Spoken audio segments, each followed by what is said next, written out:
अस्सलामुअलैकुम। कैसे हैं आप? उम्मीद है कि बिल्कुल ठीक ठाक होंगे और खैरियत से होंगे। Welcome back to my channel and welcome back to another video.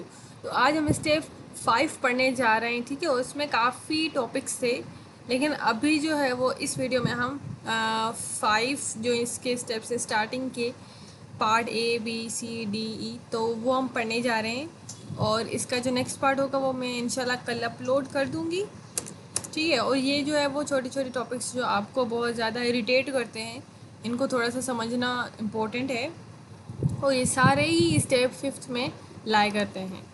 तो सबसे पहले तो हम ये देखते हैं कि सिंपल ऑब्जेक्ट क्या होता है। देखो, सिंपल ऑब्जेक्ट में हम क्या करते हैं, एक बंदे की कोई भी इंफॉर्मेशन हो, उसकी एज हो, उसका नेम हो, उसका प्रोफेशन हो, उसका एड्रेस हो, कुछ भी हो, तो वो सारी चीज़ें हम ऑब्जेक्ट में रखते हैं। कैसे रखते हैं? अगर यहाँ पर मैं किसी एक बच्ची की एग्जांपल लूँ, बच्ची तो नहीं है, खैर 25 ईयर्स ओल्ड, एक वुमेन के मैं एक लूँ एग्जांपल, तो हमने एक सिंपल सा ऑब्जेक्ट लिया कि ये हमने वेरिएबल लिया, उसको हमने कोई भी नाम दे दिया जैसे कि ऑब्जेक्ट, ठीक है। ऑब्जेक्ट में ऑब्जेक्ट का ये थोड़ा सा आप सिंटेक्स देख लीजिएगा कि हम करली ब्रैकेट जो है वो लगा देते हैं इक्वल के बाद, सही है।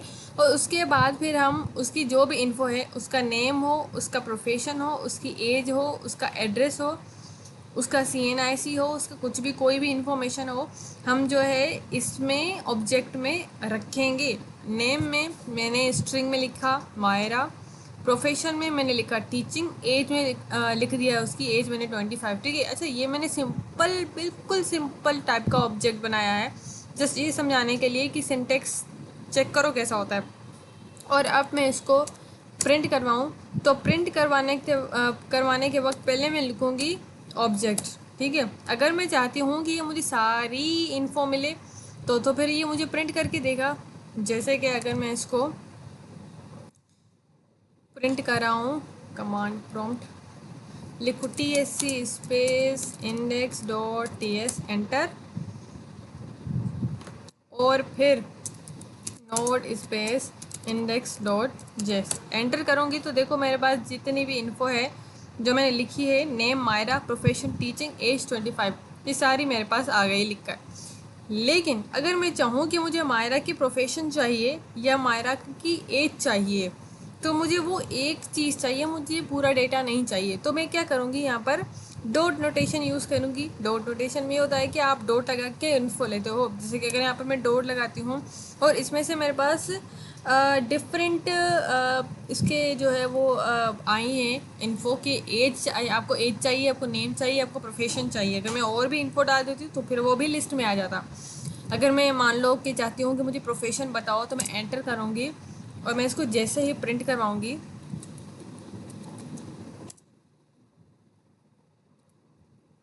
तो ये मेरे पास टीचिंग लिख के आ गया यहाँ पर, ये देखें। तो ये हमारे पास सिंपल सा ऑब्जेक्ट है जो हम बनाते हैं। बाकी हम इसकी दूसरी भी काइंड्स देख सकते हैं कि किस टाइप के हम क्या क्या यूज़ कर सकते हैं एज एन ऑब्जेक्ट, ठीक है। तो उसके बाद ये सिंपल हो गया हमारे पास। अब हम देखते हैं अपना एनोनिमस ऑब्जेक्ट। एनोनिमस ऑब्जेक्ट क्या होता है? सॉरी, एनोनिमस नहीं है, टाइप डिक्लेरेशन है। देखो, टाइप डिक्लेरेशन में ये होता है कि हम पहले डेटा टाइप लगाते हैं इन्फो में, कि हम डेटा टाइप देते हैं, फिर नीचे उसकी एग्जैक्ट उसको बयान करते हैं कि हमने इसको इस तरीके से अरेंज करा है। मैं इसको आपको अनकमेंट करके समझाती हूँ कि देखो, सबसे पहले हमने क्या लिया, एक वेरिएबल ले लिया, ठीक है। वेरिएबल लेने के बाद हमने उसको कोई भी नाम दे दिया, ठीक है। मैंने दे दिया स्टूडेंट मान लो। अब यहाँ पर मैंने 2 डॉट लगा दी। ये आपको सिंटेक्स याद करना पड़ेगा सिंटेक्स में। और ये जो चीज़ें ना, टाइप डिक्लेरेशन हो, एनोनिमस टाइप हो, इन सब में सिंटेक्स का ही फ़र्क है। अब देखो, यहाँ पर 2 डॉट लगाया मैंने और फिर मैंने क्या किया, नेम लगा दिया। और नेम में मैंने इसको आगे बता दिया कि मैं इससे आगे जो आपको इन्फो दूंगी वो स्ट्रिंग में दूंगी। उसके बाद फिर एज में मैंने दिया नंबर, ताकि इसके आगे जो नेम है उसको मैं आपको बताऊं कि ये नंबर है। अब क्या किया मैंने, ये वेरिएबल लिया और उस वेरिएबल को आगे क्या कर दिया, कॉल करवा दिया। मैंने क्या किया, ये स्टूडेंट है जो मैंने नाम दिया था, उसी स्टूडेंट को नीचे लिख के इक्वल की साइन लगा के मैंने कर्ली ब्रेसेस लगा दी। और उसके बाद जो ये 2 इन्फो मुझे चाहिए वही मैंने ये 2 इन्फो इनको प्रोवाइड कर दी। नेम मैंने हमारा लिखा, एज में मैंने इसको 34 कर दिया और उसको प्रिंट करवा दिया कंसोल करके, और ये हमने लिख दिया स्टूडेंट। अब देखें यहाँ पर टाइप डिक्लेरेशन में सिंटेक्स चेक करें। सबसे पहले हम वेरिएबल ही लेते हैं, वेरिएबल में कोई भी नाम दे दिया। क्यों मैं आपको इस वजह से ये सिंटेक्स याद करवा रही हूँ, क्योंकि जब हम आगे पढ़ते जाएंगे ना, एनोनिमस हो या फिर दूसरे हमारे पास आगे ऑब्जेक्ट्स टाइप के आएंगे, उसके अंदर वो स्टार्टिंग से फिर लेट नहीं है। देखिए यहाँ पर लेट है, उसके बाद फिर मैंने इसको किस तरीके से आगे कनेक्ट कर दिया और इन्फो इसको प्रोवाइड कर दी। अगर मैं आपको ये प्रिंट करवा के दिखाऊं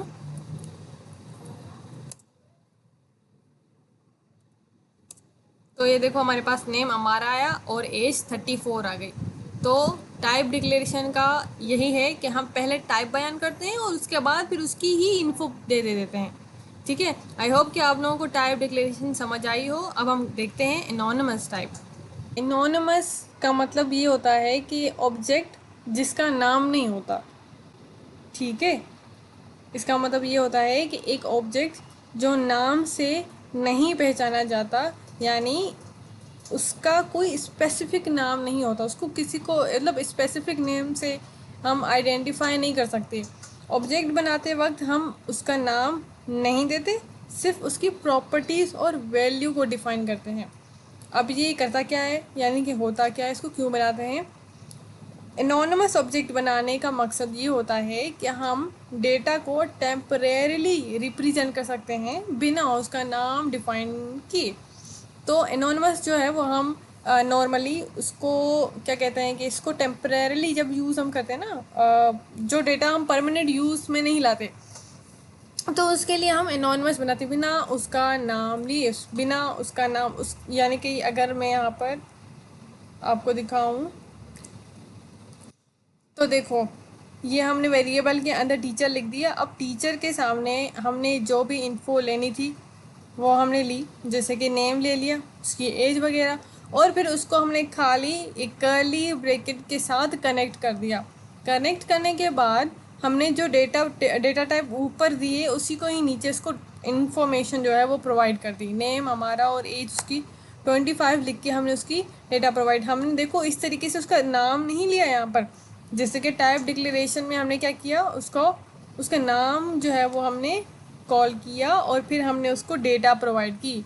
लेकिन एनोनिमस टाइप में हमने कर्ली ब्रैकेट के साथ उसको कनेक्ट करके हमने उसकी डेटा प्रोवाइड करी है।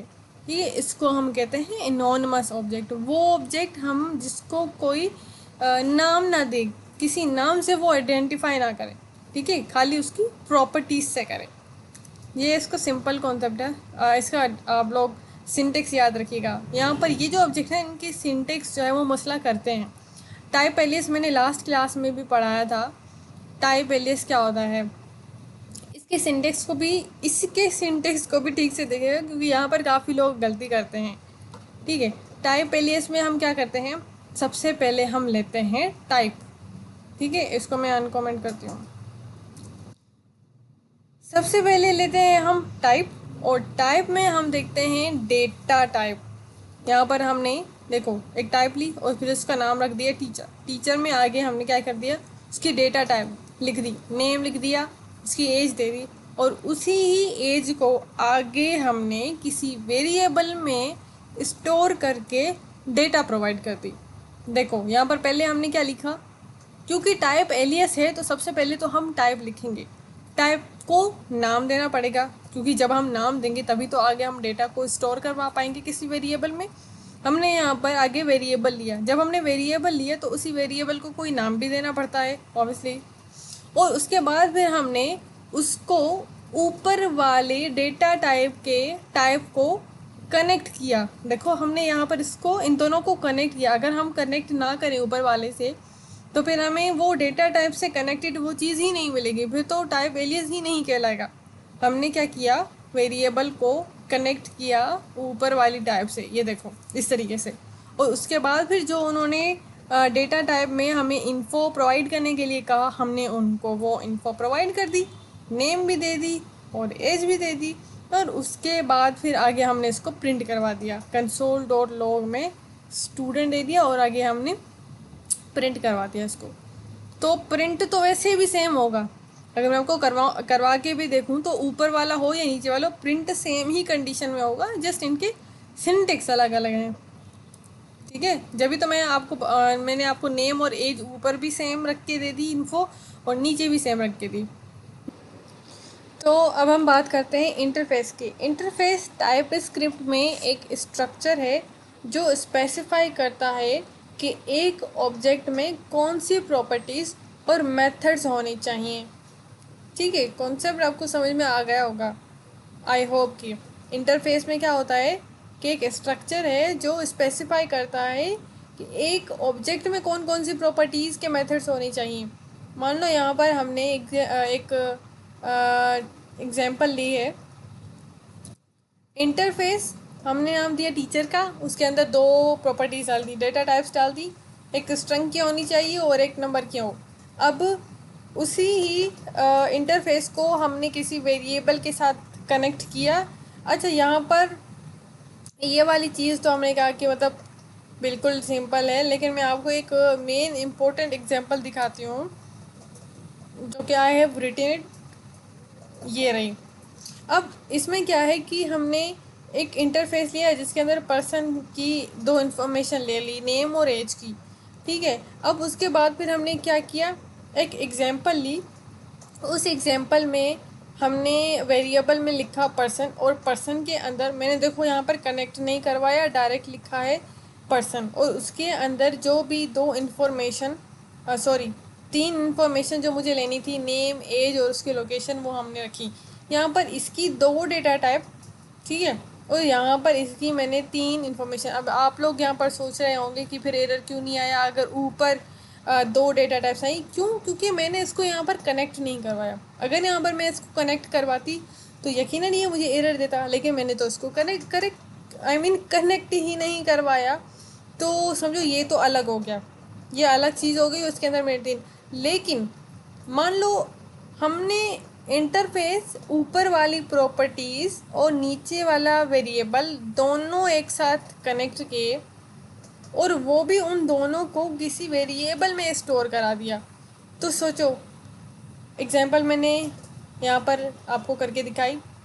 मैंने कोई भी वेरिएबल के साथ मैंने नेम डाल दिया, मान लो पी, या फिर मैं इसको कनेक्ट लिख देती हूँ, कनेक्ट मैंने इसको लिख दिया। अब कनेक्ट में मैंने क्या किया, इसको पर्सन यानी कि ये वाली एग्जांपल, और नीचे ये वाला पर्सन एक वेरिएबल का, और ऊपर इंटरफेस का जो मैंने नेम जो है वो कनेक्ट किया है एक नए वेरिएबल में, और यहाँ पर मैं पी की जगह कनेक्ट लिखूँ ये, तो देखें यहाँ पर एरर चला गया।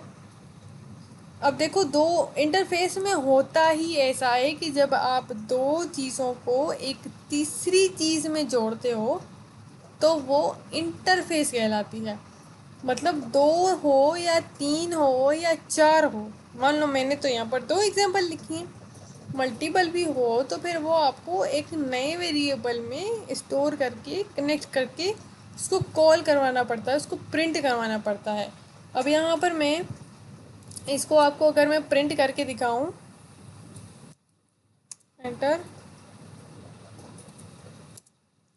तो देखिए नेम एलिस, एज 30, लोकेशन हमारे पास न्यूयॉर्क आ गई। अगर हम सोचते हैं, अच्छा ये एक टेस्ट था, वहाँ पर भी क्वेश्चन आया था, तो आप उसको थोड़ा सा देख लीजिएगा। मैं भी थोड़ा सा चेंज करके आया, लेकिन होगा यही कि मतलब ये न्यूयॉर्क आएगा कि नहीं आएगा, ये क्वेश्चन था कि न्यूयॉर्क आना चाहिए या नहीं आना चाहिए। अरे नहीं, अरे ऊपर वाले के साथ जब हम कनेक्ट करेंगे तो फिर वो एरर देगा हमें। क्यों? क्योंकि हमने यहाँ पर दो डेटा टाइप लिखी हैं, नीचे वाला तो हमने उसके साथ कनेक्ट ही नहीं करवाया। तो हम तीन प्रॉपर्टीज़ दें या चार दें या पाँचवें, ये हमें एरर नहीं देगा, हमने इसको कनेक्ट ही नहीं करवाया। हमने क्या किया, एक न्यू वेरिएबल लिया, उसके अंदर दोनों कनेक्ट कर दिए, तो उसने हमें डायरेक्ट प्रिंट करके दे दिया। तो बिल्कुल ही सिंपल कॉन्सेप्ट है इंटरफेस का कि दो या तीन चीज़ें लो और उनको एक नए वेरिएबल के साथ कनेक्ट करो और फिर कॉल करवा दो। इससे सिंपल ईजीएस्ट जो है वो इंटरफेस का कॉन्सेप्ट है। ठीक है, आई होप कि आपको ये सिंपल सी चीज़ें समझ में आ गई होंगी। क्या था, टाइप सिंपल से object, type declaration, anonymous, type alias और इंटरफेस। कल हम इंशाल्लाह पढ़ेंगे, हम नेस्टेड ऑब्जेक्ट से पढ़ेंगे। क्या गया, ये रहा हमारा नेस्टेड ऑब्जेक्ट से पढ़ेंगे इंशाल्लाह। I hope you love this video. If you did, make sure to like and subscribe this channel. I will see you in the next video. तब तक के लिए थैंक्स फॉर वॉचिंग।